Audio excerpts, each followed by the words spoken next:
Autre passage où je m'énerve, mais je sais pas ce que c'est, donc c'est mon équipe qui l'a coupé, on peut peut-être le mettre et on commente après Idriss Aberkane si vous voulez bien. Quand on Mais est-ce que parle vous entendez cet argument des gens qui disent vous êtes des faux patriotes en fait, vous ouvrez les bras aux Russes alors qu'ils sont une Ah, mais vous menace. êtes hyper fatigant en fait, c'est pas possible.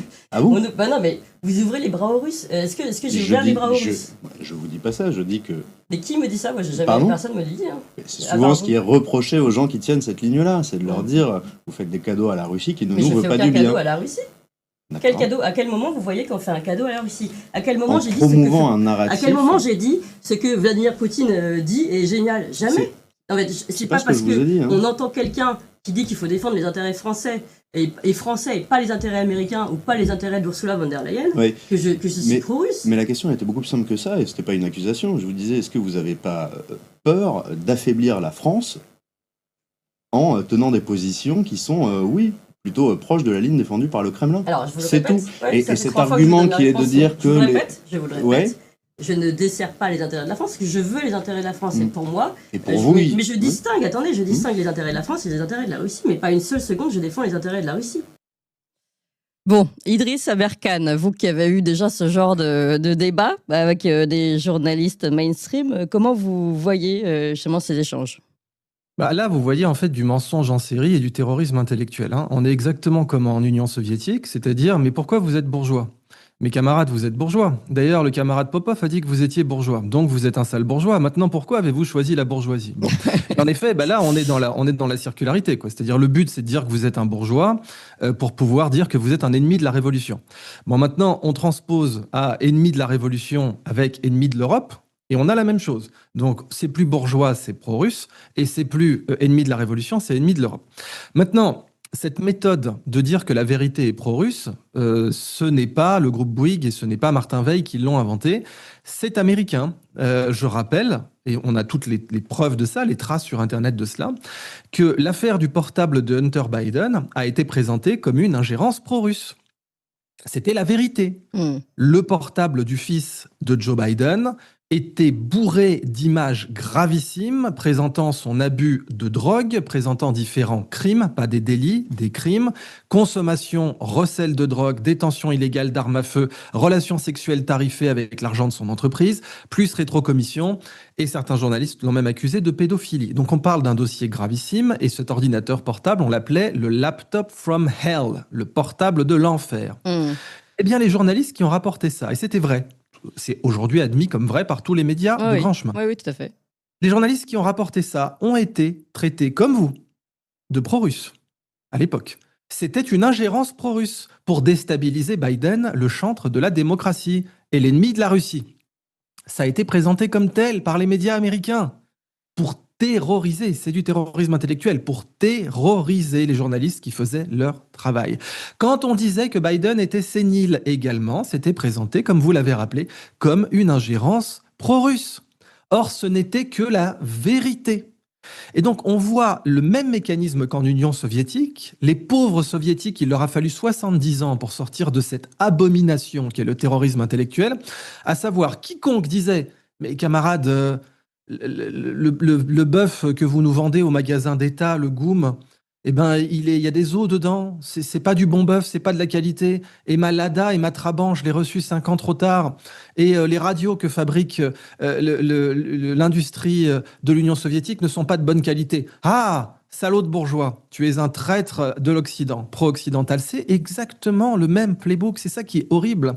C'est que l'on voit en fait les méthodes du Politburo soviétique. Ces gens qui vous accusent d'être pro-russes copient-collent les méthodes du Politburo soviétique pendant la guerre froide. Ouais. Donc ça déjà, c'est un point qui est terrifiant. Amélie Ismaili a rappelé, donc j'insiste, c'est des mensonges. Hein, donc ils ne vous disent pas. Bah, en fait, quand on a dit que qu'il y avait une ingérence pro-russe en Roumanie, bah, c'est faux.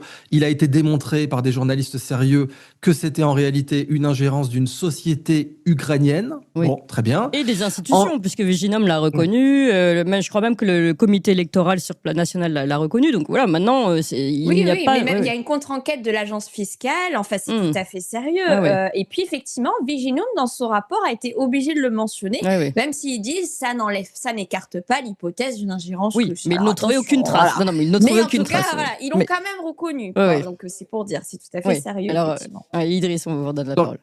si vous voulez, le problème fondamental de ça, c'est que cacher une vérité, c'est mentir. C'est aussi simple que ça.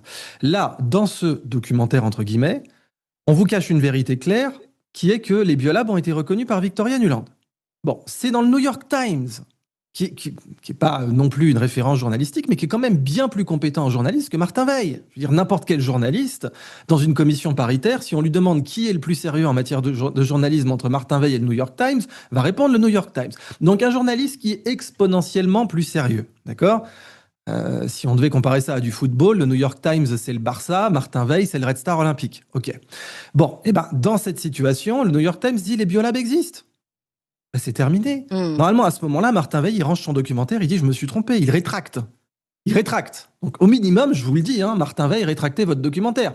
Il y a une erreur flagrante dedans. Vous présentez quelque chose comme un mensonge, les biolabs en Ukraine, vous dites que c'est une intox russe. Ben non, c'est confirmé par le New York Times. Alors vous allez vous excuser ou pas?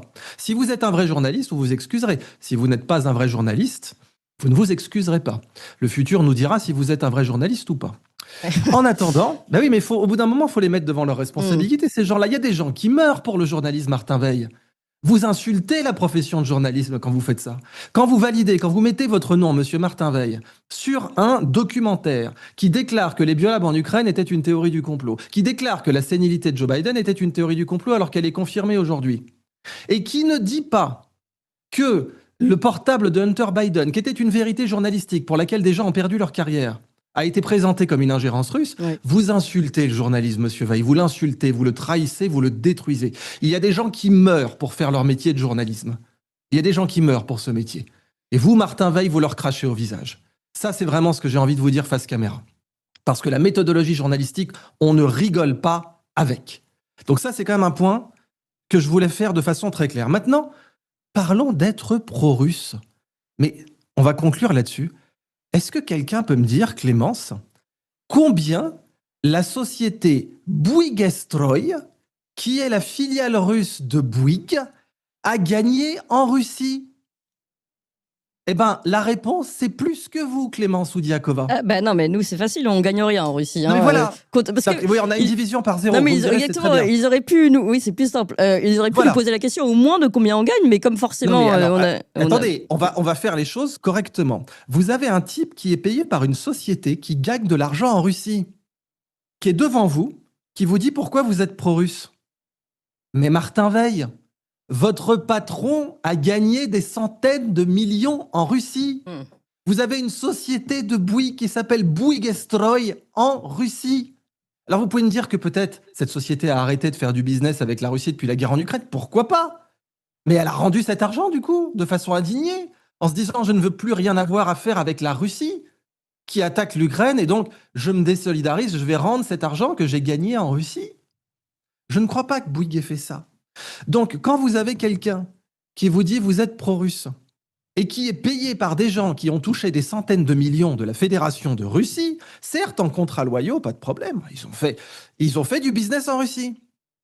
Mais les relations indirectes entre Martin Veil et la Russie et entre Clémence Oudiakova et la Russie ne sont pas comparables.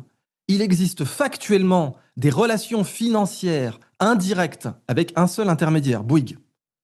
Martin Veil touche de l'argent de Bouygues. Bouygues a touché de l'argent de la Russie. C'est mathématique. Je suis mathématicien. Ça s'appelle la transitivité. Martin Veil a touché de l'argent de Bouygues. Bouygues a touché de l'argent de la Russie.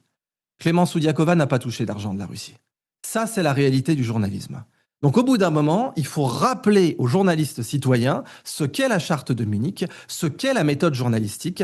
Encore une fois, à l'heure où on parle, vous avez des journalistes qui meurent pour faire leur premier devoir de la charte de Munich, qui meurent, qui sont torturés, qui sont enfermés, dont on brise la carrière, dont on brise le couple, qu'on sépare de leur famille pour dire la vérité.